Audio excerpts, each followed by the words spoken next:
Hello, I'd just like to thank you so much for all your comments, and one has just popped in, and it's brilliant, utterly brilliant, and it makes me think, well, oh gosh, am I being vague and woolly? Well, yes, of course I am. That's my nature. I'm an artist rather than a scientist. I do aspire to mathematics. I do aspire to being.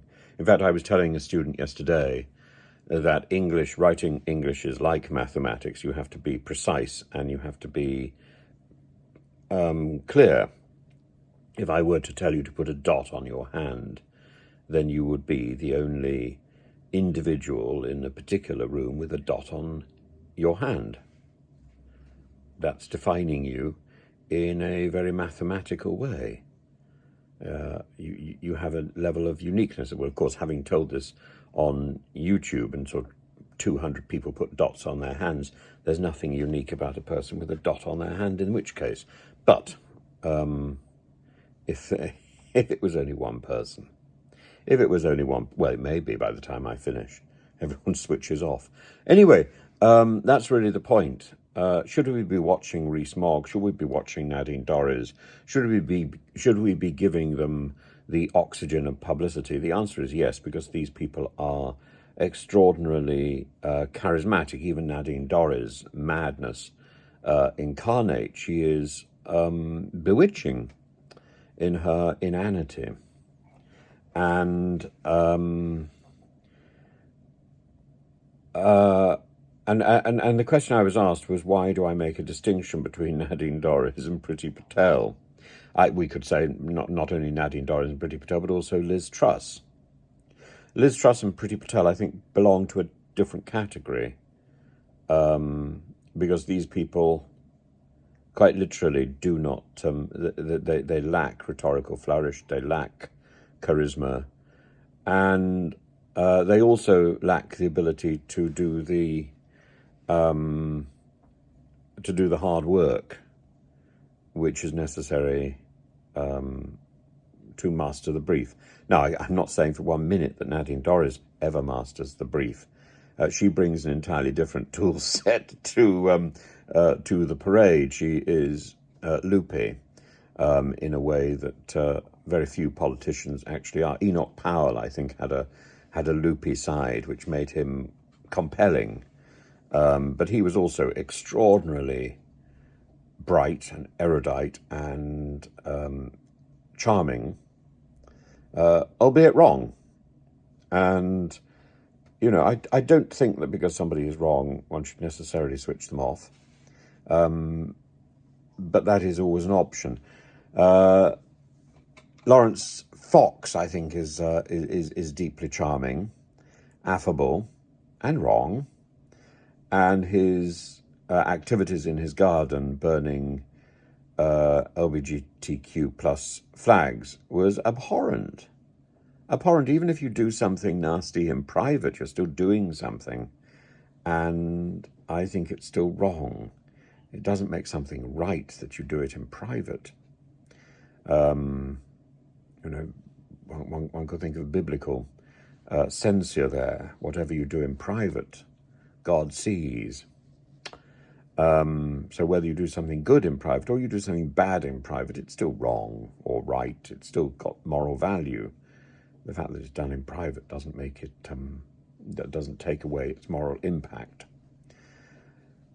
But there is I think Priti Patel, because she is in power, because she has so much power. Liz Truss, because she wielded so much power as Prime Minister, because she brought the country so low. Both of these individuals, because they demonstrably don't do the work. Suella Bradman, another one. Three people, all of whom are fundamentally lazy. Suella Bradman has been caught out again and again and again, not reading her brief. Liz Truss famously didn't want to read her brief. She said that she should be given a summary and that sometimes it was too long. A politician should be able to read the full document.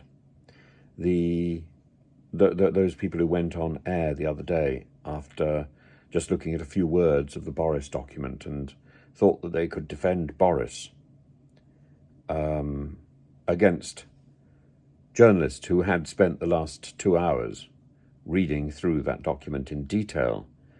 This is arrogance, utter arrogance, that someone who is elected to office should think that they can pontificate after having been given a note. They should do the job.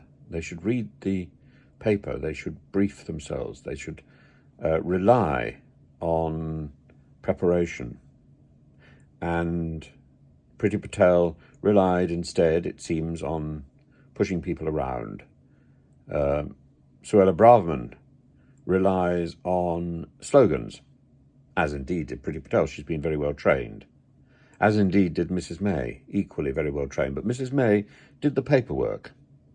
In fact, that's all she seemed to have lived for, the paperwork. She shuffled paper.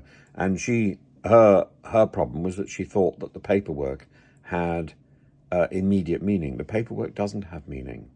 The paperwork is just bureaucracy. The paperwork is there at the service of the system. It's when it gets out of control, when it becomes bureaucracy, when it tries to take control, that it's in danger. Someone said earlier on the comments that we need bureaucracy for any system to work. We need paperwork for any system to work. Bureaucracy has slightly changed its meaning. Bureaucracy is now referred to as lots of paperwork, a sort of backlog. The real meaning of bureaucracy is ruled by the desk, ruled by mindless paperwork. We should be using paperwork to be ruled by a system which is mindful, which is thoughtful, not by paper. Paper is there to carry out the rules of the thoughtful and for our benefit. The computer says no is the apotheosis of bureaucracy, a madness where we are controlled by an inanimate being, a piece of wood, a plank, a computer. So, yes, I think Farage should be allowed to speak on television, but I think we need to be very cautious before we switch him on. And if at any time he annoys too much, switch him off. He shouldn't be given the oxygen of publicity. But personally, I would switch him on any day because I think he's significantly more entertaining than Suella Braverman.